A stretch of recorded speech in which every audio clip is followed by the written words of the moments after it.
Europe Midi, Jean-Michel Apathy, Maxime Switek. Et à 13h51, c'est la suite des découvertes d'Europe Midi avec un anniversaire, de la musique classique et votre soirée de télé. Et avant d'en venir à notre tour de table, je voudrais reciter ce tweet de Granger. Maxime, Jean-Michel, ne changez rien, vous êtes super, tout simplement. J'hallucine. Merci Granger. Merci Granger. Là. Vous hallucinez, alors vous passerez la dernière, Eva Rogue. D'abord, on va commencer avec Benjamin Josse, vous nous parlez donc des 50 ans. Alors d'un mystérieux magazine pour enfants. D'un magazine destiné aux 3-7 ans, c'est Pomme d'Api, tout simplement. Bah voilà. Tout le monde connaît ce mensuel, quel que soit notre âge, on a eu dans les mains au moins un exemplaire, soit en étant abonné ou en abonnant son enfant. Vous allez chanter à un moment donné ou pas? C'est pas prévu, mais Thierry est là, donc peut-être...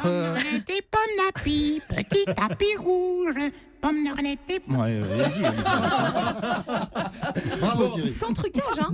Sur la voix. Il n'y a jamais de J'étais trucage sublime. avec Thierry. Pomme d'Api est édité donc depuis 1966 et à l'époque il était totalement novateur parce que c'est le premier magazine conçu pour les enfants qui ne savent pas lire, il fallait y penser.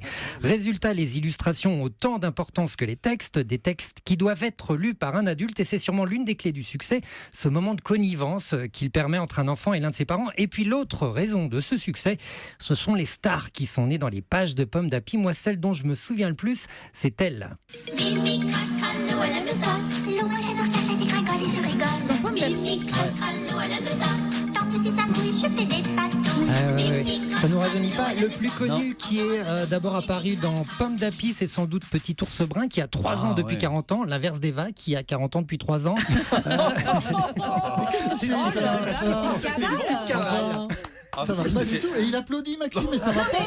Le pire, c'est Eva rigole. Oui, ça- Elle ne s'offusque Elle n'a pas pas. compris. Elle sait que c'est pas méchant. Elle n'a pas compris. Bravo. Très bien. Bravo.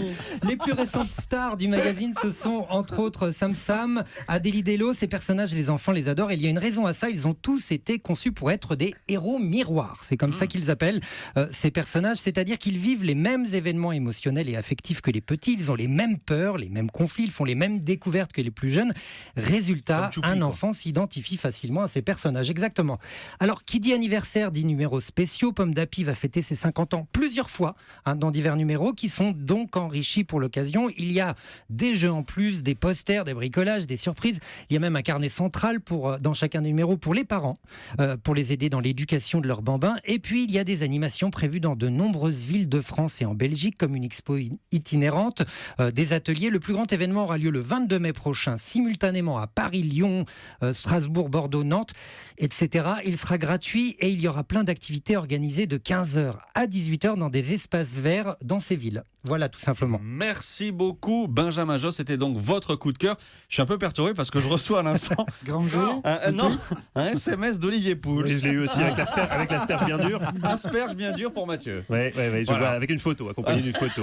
Une photo d'asperge, je précise. Bien évidemment. Merci en tout cas pour l'anniversaire de Pomme d'Api. Merci Benjamin Josse. Thierry, vous allez nous parler d'une autre star. Il y avait quelques stars dans Pomme d'Api. Une autre star. Je vais essayer de bien prononcer son nom. Masaaki Suzuki. Mais c'est très bien. Bah voilà. Je vois que vous avez fait de la moto étant jeune. Oui, bien sûr. Alors, 125. habituellement, quand je vous parle de musique, je chante, mais là, je vais me taire. Parce que ce que nous allons écouter là, dans cette chronique mérite de ma part le silence. Alors, 2 exemples musicaux, évidemment, pour commencer, et une question. Quelle différence entre ceci...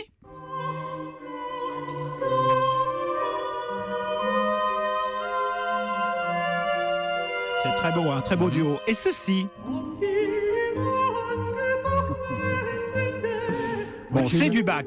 Voilà, Oui. dans les 2 cas, c'est du Bach, mais Ah oui. entre le premier extrait et le deuxième, 20 ans d'écart. Et oui, 20 ans entre ces 2 enregistrements. Le premier enregistrement daté de 1995 et celui-ci que nous venons d'écouter de 2014. 19 ans exactement pour enregistrer toutes les cantates de Bach, soit au total plus de 55 CD, plus de 60 heures de musique, 200 œuvres destinées à l'origine à être données pendant les offices luthériens, je vous le rappelle, et qui sont aujourd'hui des sommets de la musique vocale. Alors, ce n'est pas la première fois qu'une intégrale Bach est enregistrée. On les compte quand même sur les doigts d'une seule main, je dois vous le dire, parce qu'à chaque fois, c'est 20 ans de boulot. Mais ce qui est exceptionnel là, c'est que ce sont des Japonais qui ont enregistré ces 200 cantates. Vous l'avez dit, le chef s'appelle Suzuki. Son chœur, qui est basé à Kobe, célèbre pour sa viande, s'appelle lui tout simplement le Bach Collegium Japan. Et qu'est-ce qui est exceptionnel que des Japonais enregistrent du Bach, c'est que le producteur, qui est suédois, va vous le dire, il s'appelle Robert von Bach.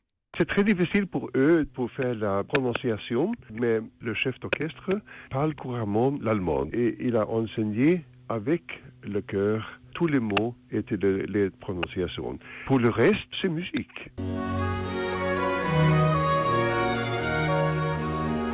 Ça, vous connaissez? Pour le reste, c'est de la voilà. musique. Comme disait l'autre, c'est Jésus, il y a de la joie dans la demeure. Enfin, c'est une traduction approximative. Oui, pour les Japonais, chanter en Mathieu Noël allemand, c'est l'utilisera pratiquement impossible. Alors déjà, enregistrer de 200 cantates, vous imaginez, les chanter en allemand, avec toute la rigueur que ça exige. Vous savez que les Japonais sont assez exigeants et rigoureux. Voilà, 55 CD dans un coffret qui paraît après-demain, moins de 250 €. Ça fait quoi, 4 € et quelques le CD. L'éditeur c'est BIS, c'est donc un Suédois qui fait travailler des Japonais, vous voyez la chose. C'est d'un compliqué, votre Oui, affaire. oui, Mais oui. parce que je Et- crois que les Japonais n'ont pas trouvé l'éditeur et Ah oui, oui, c'est par hasard qu'ils sont tombés. Enfin, alors, pas par hasard d'ailleurs. non. Mais, enfin, vraiment, il n'y a que le Suédois qui a cru. Il y a D'ailleurs, 20 on ans. l'appelait Robert le Fou. Il s'appelle bien Robert sûr. von Bach. C'est drôle parce que Bach, en allemand, c'est ainsi qu'on dit Bach. Hein. Et pour le français qui distribue Socadisc, c'est aussi un défi parce que vous imaginez vendre des disques aujourd'hui. Donc, je voulais le saluer. C'est très bien. Un Bravo. dernier mot, le Collegium Japan est en concert ce soir au TCE dans un programme Bach, De Bach, évidemment. bah, évidemment. Vous avez suivi, bravo. Merci Thierry pour votre coup de cœur du jour, cette intégrale de Bach. Votre coup de cœur à vous, Eva, c'est donc un programme télé comme tous les jours, Eh avec oui. une question. Faut-il être beau pour réussir? Et nous avons répondu oui. Donc Et je vous oui. dis à demain, Eva Rock. Merci beaucoup. Au revoir. Ça sera enquête d'actualité sur des 8 à 21h. À demain. À demain. Voilà. Alors, Non, bah, évidemment, la réponse, elle est contenue dans la question. Et pour tenter de le démontrer, en fait, l'équipe d'enquête d'actualité va réaliser plusieurs tests et autres caméras cachées. On va découvrir notamment Adèle. Alors, c'est une jolie jeune femme qui cherche un petit job d'hôtesse. Elle fait 1m60. Et quand elle postule, sa candidature est refusée sans raison apparente. Alors, elle va décider de se rendre à l'agence chargée des recrutements. Et voilà ce qu'on lui répond. Il faut faire minimum 1m66. C'est vraiment spécifique le profil que j'ai. Et Donc c'est vraiment que sur la taille c'est sur la taille, ouais. D'accord. Vous mesurez combien? 1m60. Ouais, c'est ça. C'est vraiment la taille parce que moi, le client demande 1m66. En dessous, je peux pas. D'accord. Et oui, Adèle, il te manque 6 petits centimètres pour pouvoir être hôtesse. Attendez, écoutez bien la suite, au Salon des maires de France. Bah Ah oui, bah c'est oui. important de faire 1m66 pour les maires. Alors, n'imaginez pas quand même que les élus aient une quelconque responsabilité dans cette discrimination à l'embauche. Le directeur de l'Association des maires de France, Roland Mouchel-Blaiseau, est très clair et j'ai tendance à le croire. Il n'y a aucune instruction, de quelque sorte que ce soit, visant à discriminer, notamment par la taille, les hôtes ou les hôtesses qui seront appelés à intervenir au Congrès des maires de France. Alors, l'histoire, elle pourrait paraître anecdotique, sauf que les cas de discrimination à cause du physique ont tendance à se multiplier. Trop gros, pas assez beau, c'est vraiment des boulots qui vous passent sous le nez. Or, les employeurs, comme la dame que nous avons entendue, peuvent être condamnés. Le Code du travail prévoit 3 ans de prison et 45 millions. 45 millions.